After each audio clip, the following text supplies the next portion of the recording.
muvyeyi wankunze ndi ikibondo ubwo abandi bahunze umpa inkongoro urantetesha unyigisha umuco urantoza kubaha abakuru n'abato umpindura umukozi byose ubu ndabizi kubera wowe mama uruta ifeza n'izahabu byo mw'isi yose namenye ko ari wowe mpamvu yo kubaho kwanjye rwose uruta ifeza n'izahabu byo mw'isi yose namenye ko ari wowe mpamvu yo kubaho kwanjye rwose imbabazi zawe urugwiro rwawe n'urukundo rwawe ni inkuru itasibangana muri njye imbabazi zawe impuhwe zawe n'ukubana kwawe njye mbona ukwishuru love you mama. Ni nka ryari wowe watangiye kwibona nka Rambo Star Alone? Ubundi byatangiye bite, byaje bite? Watubwiye mu nsengero n'ibiki, ariko noneho wowe nk'umuntu byaje bite, ni gute wabyibonyemo nyuma y'insengero? Kuko ntabwo uri kuririmba gospel. Birumvikana n'ubundi nakundaga ko nasengaga n'ubundi muri korali ariko numvaga n'imiziki isanzwe so nzi kuririmba iz'Imana ariko numva ko passion yanjye iri mu ndirimbo zisanzwe kandi ariho hantu nshaka kuririmba bikagera kure, ntabwo bikuraho ko nsenga cyangwa ko ndi umuntu ukijijwe narimba n'iz'Imana ariko numva ko umuhamagaro wanjye uri mu ndirimbo bakunze kwita secular. Uko nagiye nkura rero nagiye nziyumvamo numva ko ngomba gushimisha abantu mu buryo bumwe cyangwa ubundi. Okay.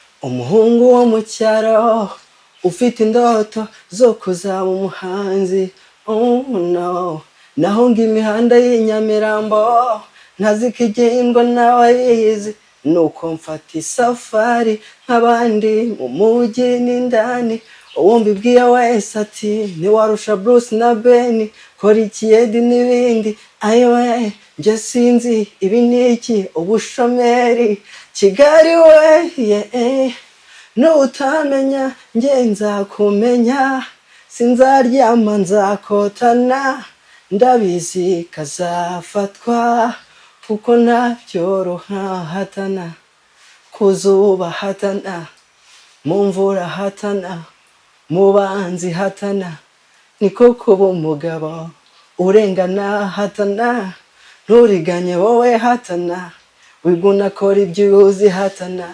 Jabris my heart soul skuru nitwaga sauti ya Simba fellows banyemera mu guhimba ibyana birenze nka Cyemba inyonga nazo nkasumba none ubu nitsimba mu cyumba nkarira nkibaza njyewe icyo nzira abo twiganaga narusha bamwe n'abasoja abandi n'abaganga ntimwumva uko ntako nagize byose nagerageje gakoni nasho byaranze ayowe njye sinzi ibi niki ubushomeri Kigali we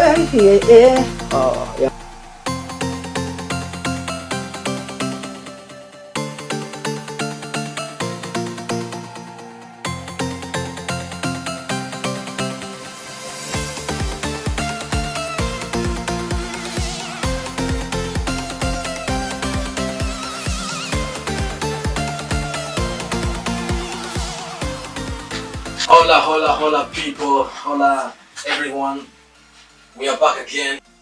Ni wa musore wa German Z kuri Tina TV show, the entertainer, the filmmaker, the great DOP, the editor. Kijya kiganiro cyane mukunda muri benshi, babizana show kuri Tina TV entertainment.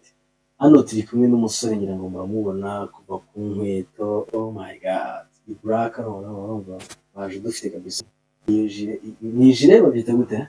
Iyi ni style bro. Okay, kuka paint yawe kabisa, isaha and style Ray-Ban. Bro, magaze neza. Thank you. Naravuga ibintu byinshi. Okay, tangira wibwira abantu. Yewe nabibwiye baranzi, yasanzwe banzi. So wowe tangira no wibwira abantu yaba mu buryo bwawe bwa gihanzi ibindi n'amazina. Okay. Kigali we nutamenya nge nzakumenya, sinzaryama nzakotana, ndabizi kazafatwa kuko nabyoroha hatana, kuzuba hatana, mu mvura hatana, mu banzi hatana, niko kuba umugabo urengana hatana, nturiganye wowe hatana, wiguna kora ibyo uzi hatana, Jarvis my heart so oh. Come on. Wow. I'm called Rainbow Staron. Umuhanzi kabisa kizamuka, you know. Okay. Yes. Rainbow Staron. Rainbow Staron or Rainbow Staron? Rainbow Staron. Which one? Rainbow Staron. Rainbow Staron. Rainbow Staron. Atari tureba mu mafilimi ngo tugiye kubona Rainbow Staron mu muziki nyarwanda. Yeah man. So, wahuye na Tina TV show. Yes. Iyi mpano. Yeah.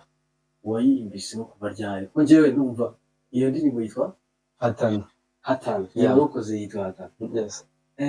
Akapira kayo karamumye mu matwi bro. Umutwe urajegeye. Thank you. Iyi talent wamenye ko ifite ryari kuva ryari?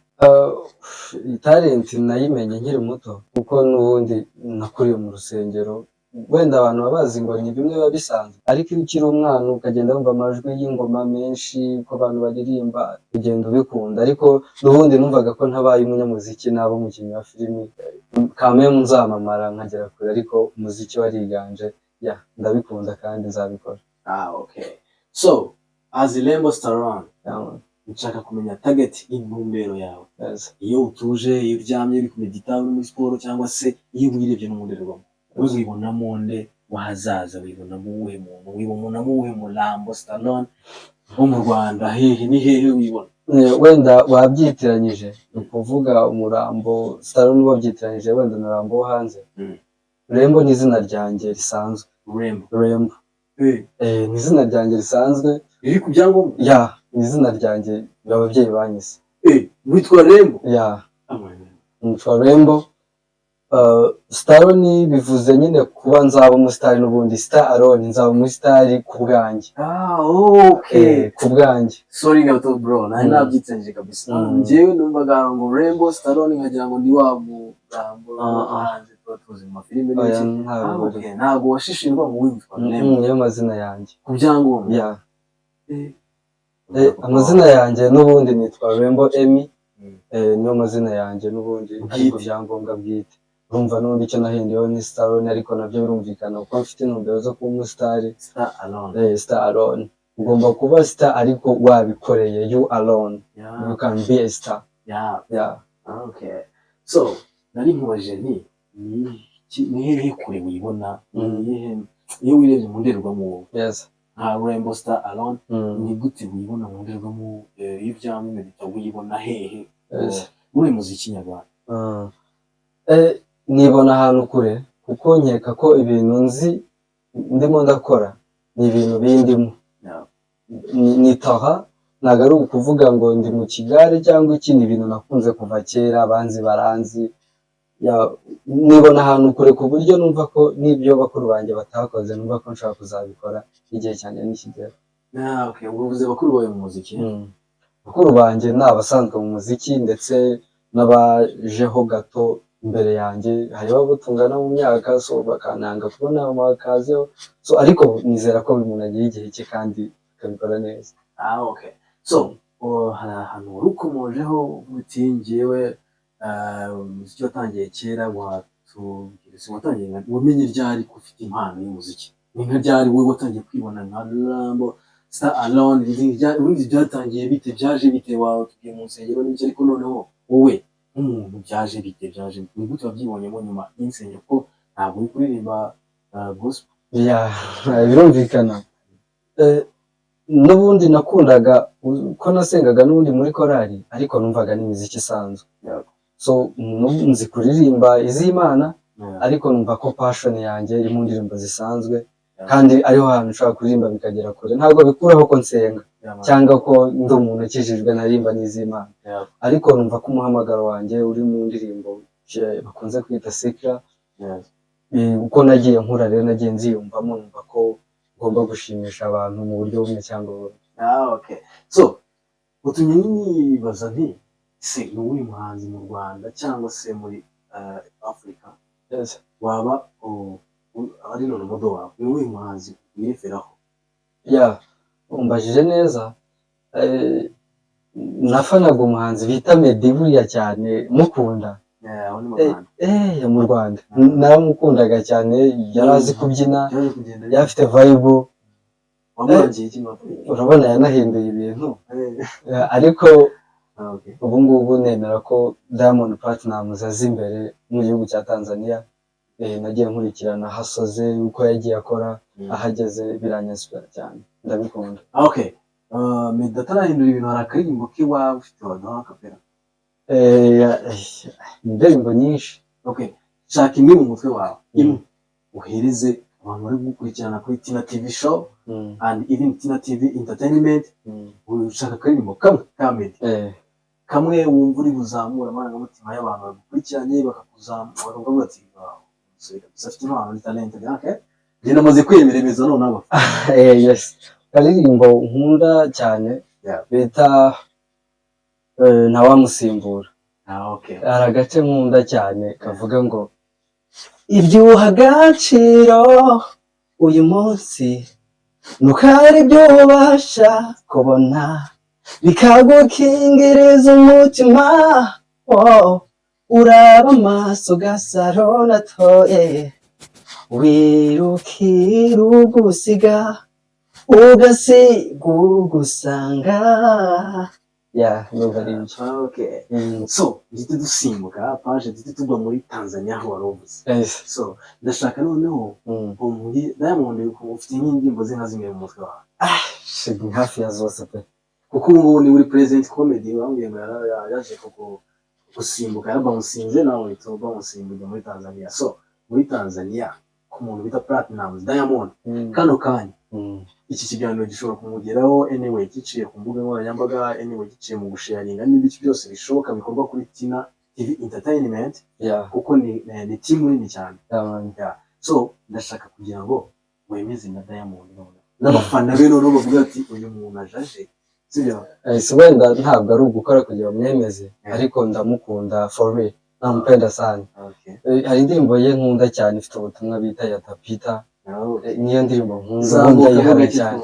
Yatapita yala mwisho, ipo siku tutayasahau, watatuheshimu tutadharau. Kaza moyo nivumilie, amini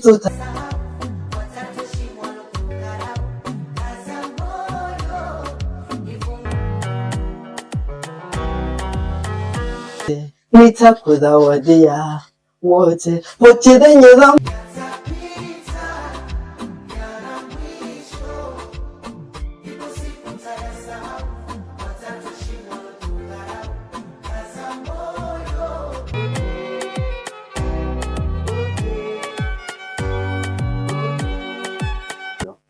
ibintu byose biba bishoboka iyo umuntu gitangira nyine ubona nta numero, ubona nyine utamenya ngo urahagarara hehe, ninde wo kwizera, ariko byose yishize umutima hamwe ugatuza birashoboka brother.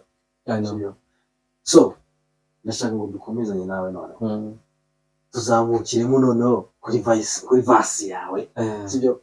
Vibinga n'abafana bawe mu Rwanda noneho wowe nkawe Rembo Star Alone. Song yanjye iyo mwatangiriyeho ngira ngo benshi bayumvishe yitwa Hatana. Itsikubera nyibanyurijeho. Umuhungu wo mu cyaro ufite indoto zo kuzaba umuhanzi. Naho ngo imihanda y'Inyamirambo ntazikigendwa n'abayizi, nuko mfata isafari nk'abandi mu mujyi n'indani. Uwo mbibwiye wese ati ntiwarusha Bruce na Ben, kora ikiyedi n'ibindi. Ayowe njye sinzi ibi n'iki ubushomeri Kigali we, nutamenya njye nzakumenya, sinzaryama nzakotana, ndabizi kazafatwa kuko ntabyoroha hatana kuzuba hatana mu mvura hatana mu banzi hatana niko kuba umugabo urengana hatana nturiganye wowe hatana wibona kora ibyuzi hatana Jabris my hustle skuru nitwaga sauti ya simba fellows banyemera mu guhimba ibyana birenze nka cemba inyunga nazo nkasumba none ubu nitsimba mu cyumba nkarira nibaza njyewe icyo nzira abo twiganaga narusha bamwe n'abasoja abandi n'abaganga nimwumva ko ntako nagize yose nagerageje uko ninasho byaranze ayoe njye sinzi ibi n'iki ubushomeri Kigali we oh yeah my gosh brother big up you so talented. thank you. Oh my god bro none se ufite indirimbo zingahe hafi yawe? Mfite indirimbo nyinshi ariko iyo ndirimbo ndayikunda kuko numva ko umuntu ifite mu mutima wanjye mfitemo guhatana numva ko izangeza kure ariko hari mfite indirimbo zigera muri 20 ariko indirimbo ubungubu nkunze cyane hari indirimbo yo natuye umubyeyi wanjye yitwa Imbabazi umukecuru wanjye nkunda cyane ndanamushuhuje ahari Imana imuhe umugisha hari n'indirimbo ivuga true story ariko sinjye ni story ibaho yitwa Rurababaza ivuga ku rukundo okay so then utuye indirimbo umukecuru wawe ni ufite wenyine cyangwa nuko ari we wayandikiye? Sinavuga ko ari we mfite wenyine kuko mfite ababyeyi bombi ariko umukecuru wanjye yagize role ikomeye ku buryo ashobora kuba we yarakoze inshingano ebyiri ari umwe. Okay so njye ntabwo tubyinjiramo cyane twaba dutandukiriye entertainment kandi niyo yatuzanye hano niyo yatuzinduye abantu batubonye twagufasha mu wayi tutaratubona watuvumbuye ari kugeza hano ku rubugi rwawe ntabwo ariko ntacyo watwakiriye neza twanyuzwe kandi twishimiye no kubona iwawe by the way nari narakubuze ushize igihe kinini mushaka narakubuze hose Jayman zinarirukanse Kigali yose nibaza sorry ubandi mwabahe ubona kubonye nimwe gusa kumbuga nkoranyambaga nagucaho sinzi nari nkugiyemo bitamubura ariko ubu none ntabwo ufatishije niyo mpamvu ugira ngo dukore ikiganiro kirambuye so Rainbow Star Alone shaka kugira ngo ugire abantu bazamuye amarangamutima yabumvishemo mama hari abantu buriya baba mama hari abantu bakunda mama wabo azijo nkuko nawe ubikora so amarangamutima arazamutse ndashaka kugira ngo noneho umara amatsiko numve mama wamukoreye iki? namushuhuje ariko mbanze nanamushimire kubwo guhagarara ku nshingano akanyizereramo akankunda cyane kurusha undi uwo ari we wose so indirimbo ye yitwa Imbabazi I hope you can enjoy. Mubyeyi wankunze ndi ikibondo ubwo abandi bahunze inkongoro uranetesha unyigisha umuco urantoza kubaha abakuru n'abato umpindura umukozi yose ubu ndabizi kubera wowe mama uruta ifeza n'izahabu byo mw'isi yose namenye ko ari wowe impamvu yo kubaho kwanjye rwose imbabazi zawe urugwiro rwawe n'urukundo rwawe ni inkuru itasibangana muri njye imbabazi zawe impuhwe zawe no kubana kwawe njye mbona ukwiye ijuru urara amajoro menshi unsengera uhora muri rwicu ndengera upfundapfundika imitwe ngo nige rimwe nkagutesha umutwe by'ubu ngo ntuyike ukamba hafi mama uruta ifeza n'izahabu byo mw'isi yose namenye ko ari wowe impamvu yo kubaho kwanjye rwose, imbabazi zawe, urugwiro rwawe n'urukundo rwawe ni inkuru itasibangana muri njye. Imbabazi zawe, impuhwe zawe n'ukubana kwawe, njye mbona ukwiriye ijuru. Love you mama. Yeah, My brother. Bless you. yes, it's a Mama. true story. Mama kweli. Mama. Imbabazi zawe. Yeah. Mama. Brother. Amarangamutima yanjye arazamuye ku buryo utabyumva, sibyo? Yeah.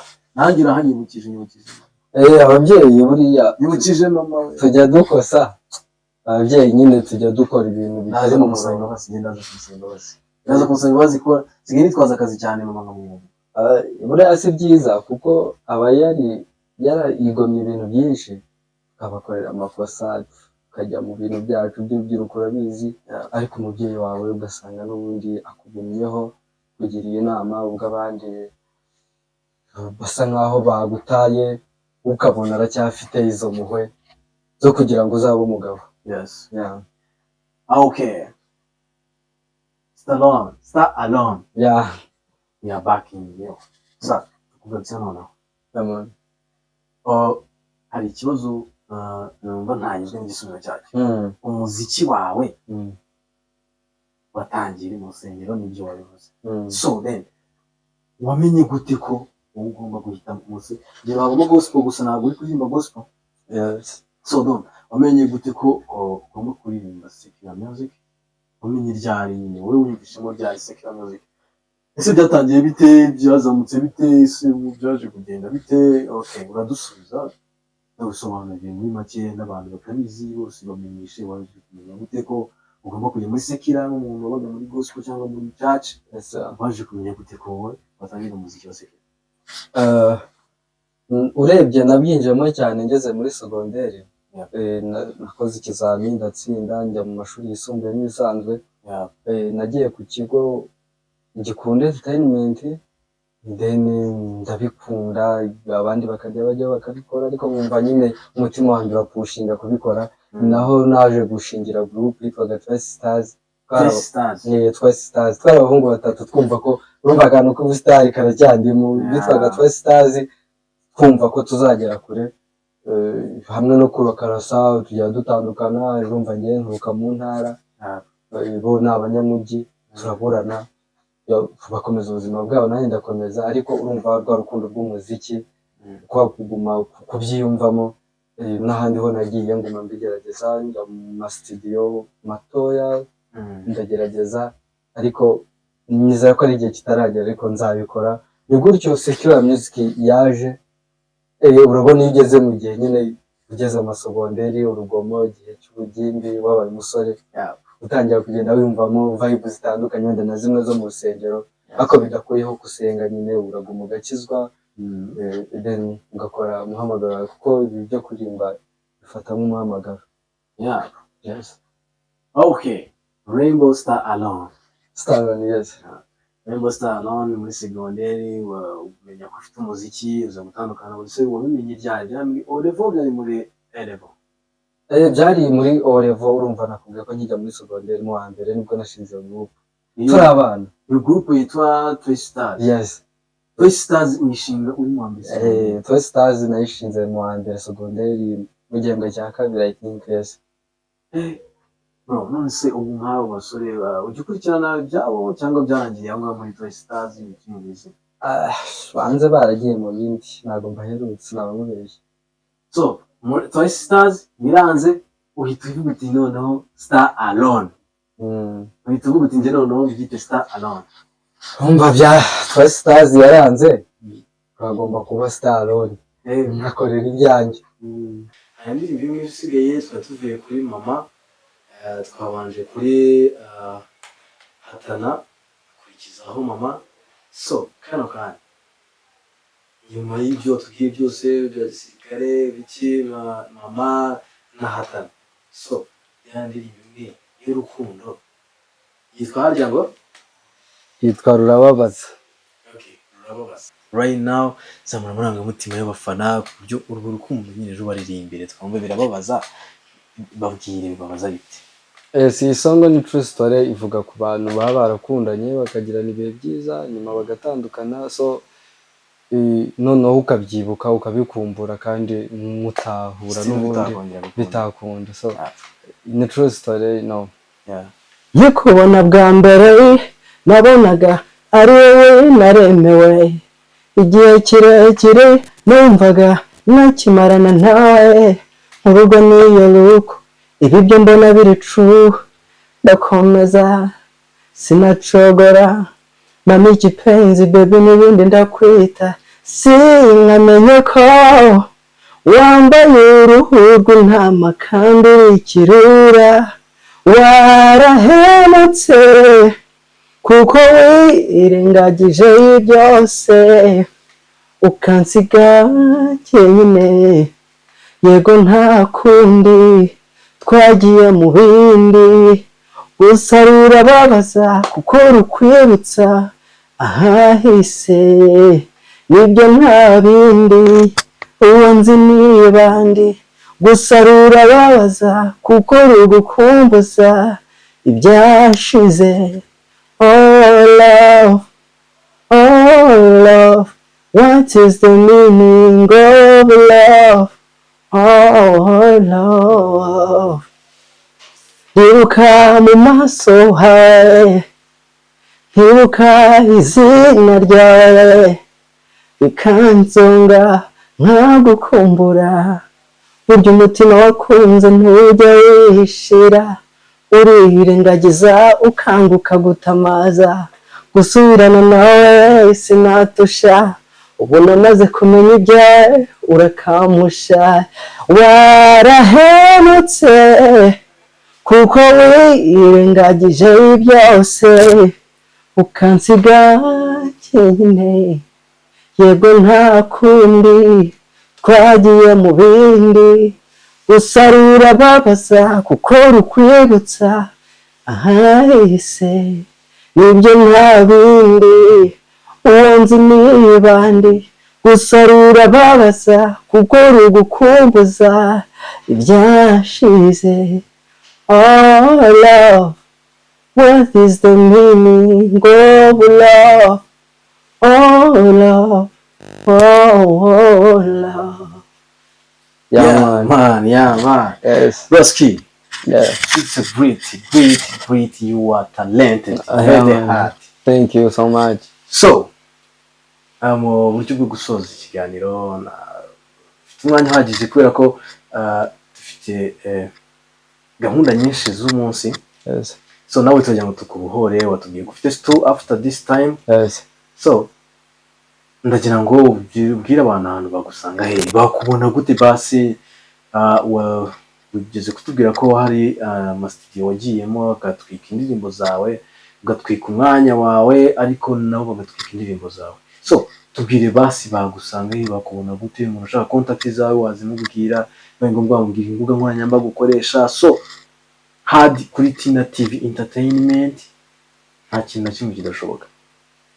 yes. So amazina aho bambona ni kuri Instagram nitwa Rainbow Staron, no ku zindi mbuga, ariko YouTube yanjye ntabwo ikiriho. Bisa nkaho ngiye gutangira nkashyiraho imiziki yanjye. N'ubundi ubwo nibimara kujyaho neza nsabamenyesha, ariko icyo nagira ngo wenda abantu bamenye ni ukujya bamenye ko mpari kandi bambwire ko nshoboye, abanshyigikire. So ndi hano kuhaguma kandi nkunda umuziki, nzawukora igihe mbese igihe nzaba nyihumeka cyose nzabaho nkora umuziki. Yeah. Okay. So umuntu WhatsApp yawe ukoresha Instagram gusa, nta WhatsApp ugira? Sinzi ko biri fair gutanga nimero, ariko nta kibazo. Nimero yanjye ni 0788 53 62 94. Mazina ni Rainbow Emmy. Okay. Yes. So Rainbow Emmy. Yes. Rainbow Star Alone niwe twamenye munsi. Kura twiyeretse bihagije bafana, inshuti za Tina TV Show, inshuti za Tina TV Entertainment. as Jayman Z ngewe namanitse bro. I salute you. Thank you. Yeah bro, urankomye kabisa, urankomye, uranyemeje, ndemeye ngewe ku giti cyane. So reka turebe fans, comment zanyu zirakenewe, dukeneye like zanyu, dukeneye subscribe zanyu, dukeneye kumenya uyu mutipe twamukora gute, ameze ate, bimeze bite, ari kudukurura cyangwa ari kutubeshya. Mutubwire muri comments. Every day we are with you. So fans, thank you so much for watching this Tina TV Entertainment. Ariko nagira nk'abantu nshimira. Ya ndabashimira ko mwadusuye. Mwakoze cyane kutwizereramo. Nabivuze kare, ndashimira umubyeyi wanjye w'umumama. Ndashimira brother ujya undwanaho cyane. Brother tubana hano muri Kigali, n'umfasha ibintu byose. So bamwita Fred. Yitwa Fred, ndamushimira cyane. Ni umugabo arihangana kandi arazirikana, arankunda cyane ku buryo nshyigikiye muri ibi bintu. Ndabimwubahira nkanamukunda. So n'abanzi bose abizerera mu mpano yanjye bose ndabashimiye. Tuzagera kure. Thank you so much. As we always hear, as we always say, Tina TV Entertainment tubagerera kure aho mutabasha kwigerera, tuzabereka ibyamamare byinshi. So uyu ni Rainbow Star Alone, twari turi kumwe uyu munsi. Ni first ep, ubwa kabiri tuzakubwiramo nanone tuzaguteguza brother, tuzaguteguza ntabwo tuzongera kugutungura ko twagufasha amaslide menshi wambara bya gute. Twari turi mu idirishya muri tari kutureba, ariko byagenze neza bro. Kuze chapeau kandi Imana ikomeze kwagura mu bitekerezo byose no mu byo ugamije gukora. Imana ikomeze kwagura. Thank you so much papa. Kuze chapeau tuzabigeraho. Reka uraduherekeza gake gake